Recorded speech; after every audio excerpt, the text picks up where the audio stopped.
Huyu alimuokoa mtoto akiwa anashuka kutoka gorofani, akamuokoa, akapewa kesi ya kulipa shilingi 500 ya Kimarekani kwa sababu mtoto aliumia alivyokuwa amemuokoa. Yes, imagine.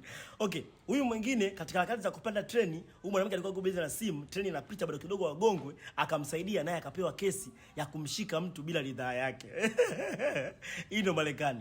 Afu huyu mwingine, huyu mwanamke alikuwa ile chote anavuka barabara, mshikaji akaona gari inakuja speed, akaenda akamuwaya anavuka kabla hajagongwa, akambeba akamweka pembeni, akapewa naye kesi ya kumshika mwanamke bila ridhaa yake. Hizi zote ni kesi ambazo zimefanya kazi na watu wamelipa fine.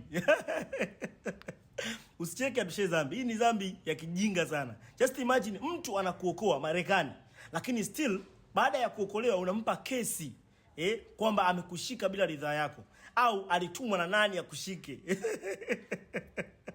Hizi ndio kesi ambazo ziko Marekani. Kuna kesi nyingi za ajabu ambazo zinatokea baada ya watu kuwasaidia watu. Na ndio maana asilimia kubwa siku hizi Marekani, ukimkuta watu wanapigana sehemu, watu wanagombana, unashangaa watu wanapita wanaendelea na maisha yao kwa sababu watu wana mind business zao. Hawataki kusaidia wakaja kaonekana wao ndio walikuwa wanaleta matatizo. Just imagine mtu anakusaidia, ulikuwa unagongwa na gari, alafu anakuokoa, alafu wewe unamwambia kuwa unampa kesi kuwa amekushika bila ridhaa yako, alafu bado unampa tena na fine alipe kiasi fulani kwa sababu alikushika kwenye mwili wako.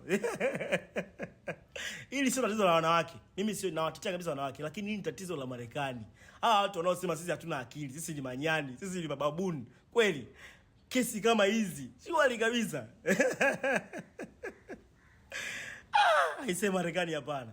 Yaani hawa watu ambao tunasema wana akili, teknolojia ipo kwao, lakini wao ndio wanaongoza vitu vya kipumbavu na vya kijinga. Yaani vitu kama hivi kweli wanasema watu ni kesi. Yaani mtu kukusaidia ni kesi.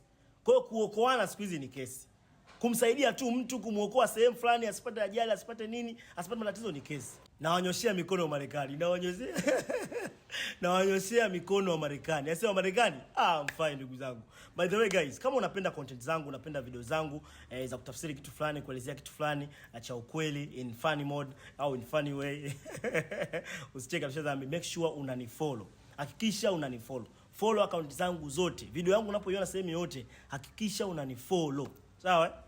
Uwezi kwa unanifuatilia bila kunifollow. Unanifuatiliaje bila kunifollow? Make sure unanifollow, sio? Lakini wazungu ndo hao. Hao ndo wazungu wanaosema sisi hatuna akili, wenyewe wana akili. Usicheke ndugu yangu. Unajua hatucheki nini?